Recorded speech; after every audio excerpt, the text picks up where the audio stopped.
প্রয়োজনীয় সংস্কার না হলে পুনরায় ফ্যাসিবাদের উত্থান হতে পারে বলে মন্তব্য করেছেন প্রধান উপদেষ্টার বিশেষ সহকারী ফয়েজ আহমেদ তৈয়ব। শুক্রবার সকালে খুলনা শিল্পকলা একাডেমি মিলনায়তনে অনুষ্ঠিত নাগরিক সেবা বাস্তবায়নের লক্ষ্যে উদ্যোক্তাদের ওরিয়েন্টেশন ও মতবিনিময় সভায় তিনি এ মন্তব্য করেন। ফয়েজ আহমেদ তৈয়ব বলেন, জুলাই গণ অভ্যুত্থানে শহীদদের জীবনের বিনিময়ে অন্তর্বর্তী সরকার এসেছে সংস্কারের জন্য।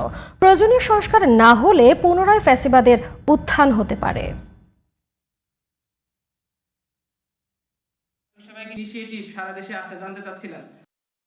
সেই রাজনৈতিক দলগুলো নিজ নিজ অবস্থানে প্রচারণা করবেন, সেটা হ্যাঁ হতে পারে, না হতে পারে।